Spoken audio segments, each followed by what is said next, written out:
Hi friends, நான் Vanessa and tailoring class தான் பார்க்க போகிறோம். பாருங்கள் ஃப்ரெண்ட்ஸ், வீடியோக்கள் இது வந்து வெட்டு துணியை பயன்படுத்தி தான் இந்த பாவாடை தைக்க போகிறோம். அதாவது பட்டு பாவாடை இன்றைக்கி நான் உங்களுக்கு தைச்சு காட்ட போகிறேன்.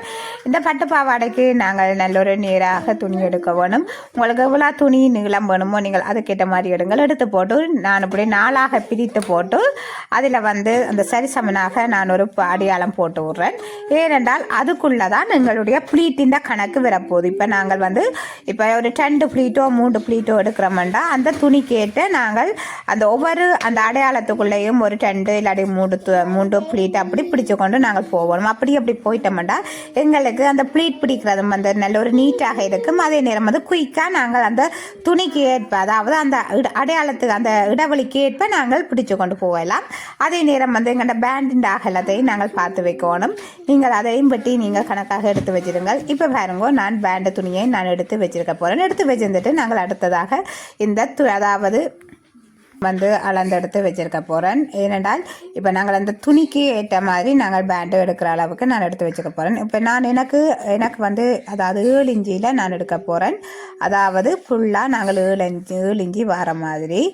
இப்போ நான் அதை 2ஆக மடித்து வச்சு கொண்டு தான் இந்த இடுப்பு எடுக்கிறேன். இடுப்பு எடுத்து போட்டு அதுக்கு பிறகு இப்போ தையலுக்கு அடையாளம் அதே மாதிரி வந்து அந்த மடித்து தைக்கிறதுக்குரிய அடையாளத்தை நான் அதாவது அரைஞ்சி அங்கே அளவுறேன் விட்டுட்டு நான் அதுக்கு பிறகு பேண்டு மடித்து தைக்கணும். இப்போ வந்து நாங்கள் ஒரே கலர் நூல் கட்டு எடுக்கிறேன். அதாவது உங்களுக்கு நீங்கள் இப்போ டெய்லரிங் தான் நீங்கள் செய்ய போகிறேன்னு முடிவெடுத்துட்டா நீங்கள் அதுக்கேற்ற நூல்களை நீங்கள் வேண்டி அதாவது சேகரித்து கொள்ளுங்கள். அப்படி நீங்கள் சேகரித்து கொண்டு வரைக்கும் உங்களுக்கு எல்லா நூல்கட்டையுமே எல்லா கலர்களுக்கும் உரிய நூல்கட்டை உங்களுக்கு வந்து சேரும். இப்போ நான் வந்து இந்த நூல்கட்டையை போட்டு நான் இப்போ தைக்க போகிறேன். இது இந்த உள்பக்கம் வெளிப்பக்கம் என்பதை நீங்கள் பாருங்க. பார்த்துட்டு அதுக்கு பிறகு நீங்கள் வெளிப்பக்கத்தை வச்சு தான் இந்த அளவு அதாவது எடுத்து நீங்கள் தைக்க போகிறீங்க. மேலுக்காக நான் இப்போ அதில் வந்து 1 இஞ்சி கிட்ட நான் அங்கே அளவிடுறேன். என்னடா அது மடித்து தைக்கிறதுக்காண்டி. இதில் பாருங்கோ, நான் வந்து 1 இஞ்சிக்கு நான் அளவீடு எடுத்து போட்டு நான் இப்படி அழுத்தி விடுறேன். இந்த ப்ளீட்டை வந்து இப்படி நாங்கள் அழுத்தி நாங்கள் எடுத்துக்கொண்டு போகும்போது நல்ல ஒரு நீட்டாக வரும்.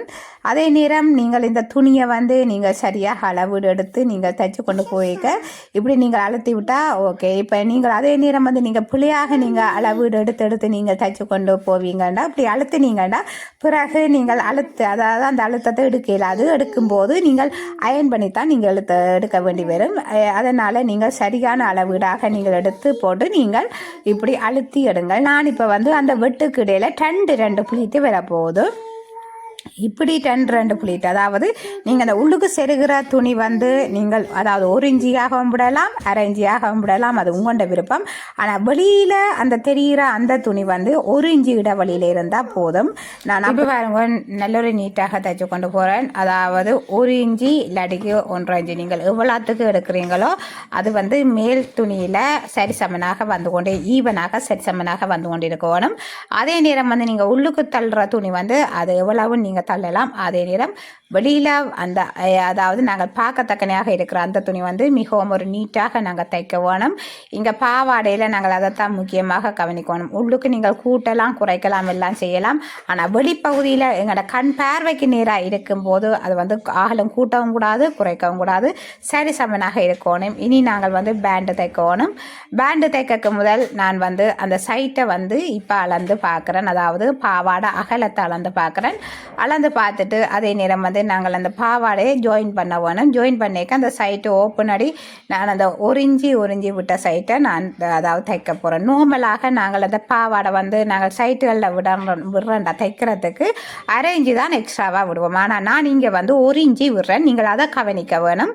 அதாவது நாங்கள் அதாவது அந்த பேண்டு அந்த சைட்டு ஓப்பன் வந்து நாங்கள் மடித்து தைக்க நல்ல ஒரு நீட்டாக நாங்கள் தைக்கோன் பண்ணுறதுக்காண்டி நான் அதில் வந்து 1 இஞ்சி எடுக்கிறேன். அதாவது அரை இஞ்சி மடித்து நாங்கள் அந்த பேண்ட் ஓப்பன் நாங்கள் எடுக்க போகிறோம். எடுக்கும்போது நல்ல ஒரு நீட்டாக நாங்கள் மடித்து தைக்கோன் பண்ணுறதுக்காண்டி நான் அதாவது 1 இஞ்சி விடுறேன். 1 இஞ்சியை நான் வடிவாக மடித்து தைக்க போகிறேன். நான் உங்களுக்கு பேண்டு தைக்கிற வீடியோ எல்லாம் நான் அடுத்ததாக உங்களுக்கு அதாவது செய்து காட்டுவேன். இப்போ வந்து இந்த வடிவாக நாங்கள் இந்த ஓப்பன் எல்லாம் வடிவாக தச்சு போட்டு, அதாவது நான் முதலே சொல்லியிருக்கிறேன் முதல் வீடியோல எல்லாம், அந்த தச்சு கொண்டு போய் அந்த அதாவது பேண்டு அந்த ஓப்பன் அந்த வி முடிகிற இடத்துல நாங்கள் அதில் ஊசியை குத்தி அதுக்கு பிறகு திருப்பி எல் ஷேப்பில் எடுத்து திருப்பி நாங்கள் தச்சு எடுக்கணும். அதெல்லாம் நான் உங்களுக்கு அடுத்த வீடியோவில் நான் உங்களுக்கு காட்டுவேன்.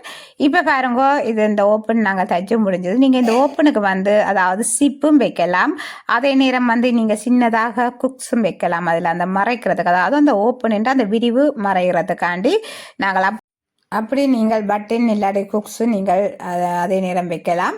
இப்போ நார்மலாக நீங்கள் அதாவது சிப்பும் வைக்கலாம். இதுக்கு வந்து நீங்கள் எப்படி வச்சு தைக்க போகிறீங்களோ நீங்கள் அதுக்கு ஏற்ற மாதிரி நீங்கள் வச்சு தையுங்கள். அது மட்டும் இல்லை, இந்த சிப்பு இல்லாட்டிக்கு இது குக்ஸ் இதில் நீங்கள் வைக்காமல் நீங்கள் நார்மலாக நீங்கள் தைப்பீங்கன்னா நீங்கள் லாஸ்டிக் வச்சு நீங்கள் லாஸ்டிக்குரியதாக நீங்கள் தைக்கலாம். அதே நேரம் வந்து நீங்கள் லாஸ்டிக் எல்லாம் வைக்காமல் நீங்கள் நார்மலாக ஒரு நூல் கட்டும் அப்போல நீங்கள் எதாண்டிங்கன்னா இப்படி ஓப்பன் இல்லாமல் இல்லாட்டிக்கு நீங்கள் இதாக நீங்கள் தைப்பீங்கன்னா உங்களோட இடுப்புகளால் இந்த பாவாடை போகாது. அதே நேரம் வந்து மேல் தலையால் நீங்கள் கொழுவுரண்டாலும் மேல் பகுதியால் நீங்கள் கொழுவுரண்டாலும் அதாவது போடுறண்டாலும் உங்களுக்கு அந்த அதாவது மார்பு கீழே இழுபட்டு போகாது, உள்ளுக்காக போகாது. அப்போ அந்த பிரச்சனை இருக்கும். அதனால தான் நான் சொல்கிறேன், நீங்கள் ஓப்பன் வச்சு நீங்கள் தைப்பீங்கன்னா அதாவது உங்களுக்கு கஷ்டப்பட தேவையில்லை. அதே நேரம் வந்து எங்களுடைய உடலோட அதாவது ஒட்டவாக நிற்கும், கொஞ்சம் கொடுத்து இடவழி இல்லாமல் நல்லொரு நீட்டாக நாங்கள் தைக்கலாம். நீங்கள் சிப் வைக்கிறது என்னை பொறுத்த வரைக்கும் நல்லதுன்னு தான் நான் சொல்லுவேன். சிப் பண்ணால் எங்களுக்கு சுகமானதாக இருக்கும். அதே நேரம் வந்து நாங்கள் மேலுக்கு பேண்டுக்கு நூல் கொழுவோம்.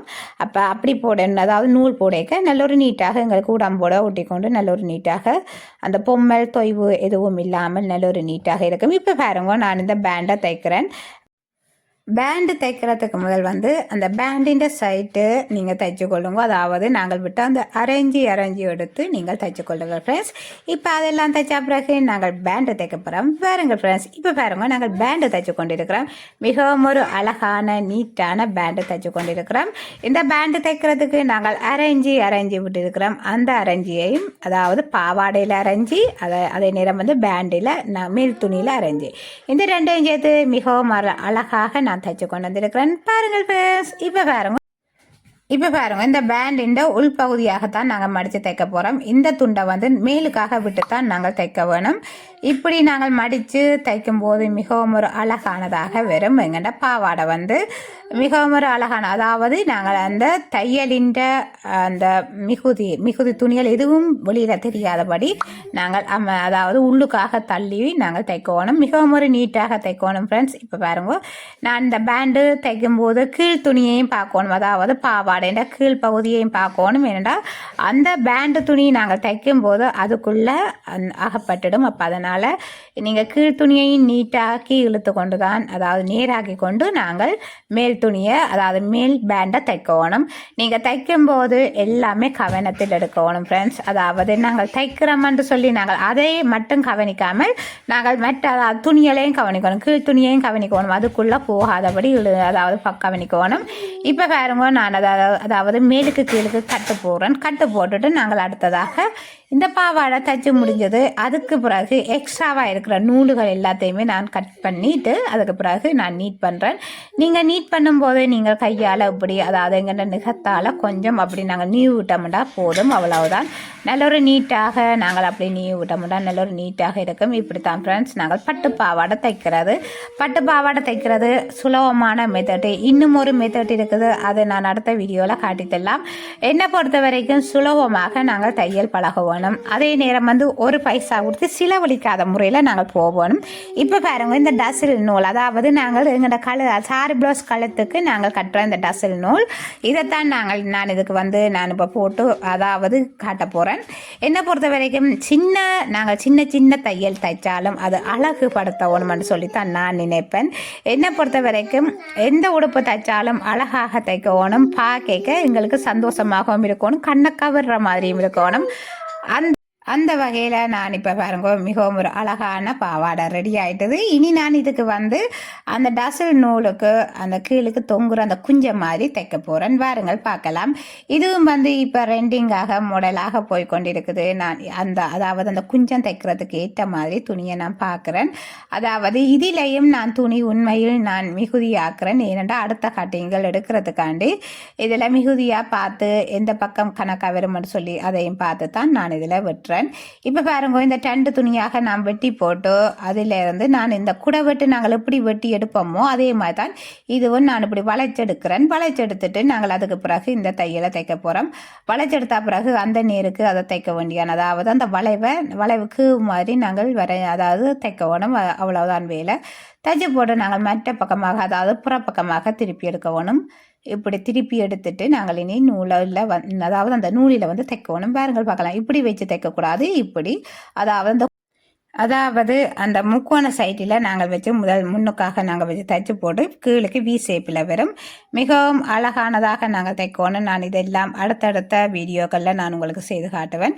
இப்போ வந்து ரெண்டிங்காக போகிற மாடல் இதுதான். இப்போ பாருங்க இது தைச்சு முடிஞ்சது. நீங்கள் இன்னைக்கெல்லாம் சின்ன பாவாடைக்கு நாங்களே அழகுபடுத்தணும் அப்படி இல்லை. எந்த ஒரு விஷயம் நாங்கள் அழகாக செய்யும் போது தான் அதை எங்கண்ட மனதை கவரும். அதே நேரம் வந்து இப்போ மற்றவர்களும் பார்க்கும்போது ஒரு ஆசை வரும். நாங்கள் டெய்லரிங் படிக்கணுமேன்னு சொல்லி ஆசை வரும். நான் அதனால தான் நான் டிசைனாக ஒவ்வொன்றாக செய்தாலும் அதை நீட்டாக அழகாக அதாவது கண்ணை கவர்ற மாதிரி நான் செய்கிறதுக்கு காரணமாக தான். நீங்கள் இன்னைக்கெல்லாம் இது பேசிக் டெய்லரிங் தானே, இதுக்கு நாங்கள் இவ்வளவு தூரம் மினக்கிடுவானண்டா அப்படி இல்லை. நீங்கள் ஒவ்வொன்றாக நீங்கள் செய்து அதாவது நீங்கள் வச்சிருக்கும் போது உங்களுக்கு இப்போ தெரியாது. நீங்கள் பிறகு பார்க்கும்போது நீங்கள் படித்து முடிஞ்ச பிறகு நீங்கள் பார்க்கும்போது உங்களுக்கே ஒரு ஆச்சரியமாக இருக்கும். அதாவது பேசிக்கிலேயே நாங்கள் இவ்வளவு நல்ல நீட்டாக தைச்சிருக்கிறோமான்னு சொல்லி நீங்களே ஆச்சரியப்படுவீங்க. அதை நீங்களும் வடிவாக நீங்கள் தையுங்கள் ஃப்ரெண்ட்ஸ். அதாவது ஒவ்வொரு விடயத்தையும் நீங்கள் உன்னிப்பாக கவனித்து அதாவது சின்ன சின்ன மெத்தடுகள் எல்லாம் நீங்கள் கவனமாக கவனித்து நீங்கள் தைப்பீங்கண்டா உங்களுடைய அதாவது எந்த ஒரு டெய்லரிங் எந்த ஒரு தையல் அண்டான மிகவும் ஒரு அழகாக நீட்டாக வரும். இப்போ பாருங்க நல்ல ஒரு வடிவான அதாவது சாரி ப்ளவுஸுக்கெல்லாம் நாங்கள் இப்படித்தான் வச்சு தைப்போம். இப்போ பாருங்க தைச்சிட்டு நாங்கள் இனி எங்கண்ட டெய்லரிங் கோப்பியில் நாங்கள் பிட் பண்ண போகிறோம். வாருங்கள் ஃப்ரெண்ட்ஸ். இப்போ பாருங்க தைச்சு முடிஞ்சாச்சு. நல்ல ஒரு நீட்டான பாவாடை இப்படி தான் இருக்க போகுது. இந்த பாவாடை கட்டின பிறகு மிகவும் அழகாக பாவாடை நீங்களும் தைச்சு பாருங்கள். இப்போ பாருங்க நான் எங்கள்ட டெய்லரிங் கோப்பியில் நான் முதல் பிட் பண்ணினது அது கொஞ்சம் அதாவது கலண்டு போச்சு அந்த குண்டிப்பின். அப்போ அதனால் நான் திரும்ப அதை பிட் பண்ணி போட்டோம். இப்போ நாங்கள் பாவாடைக்கு போவோம். இப்போ பாருங்க இவ்வளோ நாள் நாங்கள் தைச்ச இந்த பாவாடையை நான் இப்படி கொப்பியில் பிட் பண்ணி வைக்கிறேன். இனி வந்து வேறு ஒரு கொப்பி நான் மாற்ற போகிறேன். அது நான் உங்களுக்கு மாற்றிக்க அதையும் நான் வடிவாக காட்டுறேன். அதாவது இன்னும் கொஞ்சம் வடிவாக எங்கிட்ட அதாவது நோட் கொப்பி நல்ல ஒரு வடிவாக எடுக்க வேணும். அப்போ அதனால் வேறு ஒரு கொப்பியில் நான் பிட் பண்ணி காட்டுவேன் அது பிறகு. இப்போ பாருங்க இதுக்கு நான் வந்து பிட் பண்ண போகிறேன். குண்டு பின்னால் நான் வடிவாக பிட் பண்ணி காட்ட போகிறேன். இப்படி நாங்கள் பிட் பண்ணுறதால காரணம் நான் முதலே சொல்லியிருக்கிறேன். அதாவது அதாவது நாங்கள் டெய்லரிங்கில் நாங்கள் படித்தது துளையக்கூடாது. மேலுக்கு எழுதி விடுங்கள் அதாவது பட்டு பாவாடைன்னு சொல்லி எழுதி விடுங்கள் தைக்க முறையுண்டு. ஓகே ஃப்ரெண்ட்ஸ், இவ்வளவுதான் வேலை. பெரிய வேலை எதுவுமே இல்லை. நீங்களும் தைச்சு பழகுங்கள். வனசாசங்கள் யூடியூப் சேனல் லைக் பண்ணி ஷேர் பண்ணி சப்ஸ்கிரைப் பண்ணி தொடர்ந்து வாருங்கள்.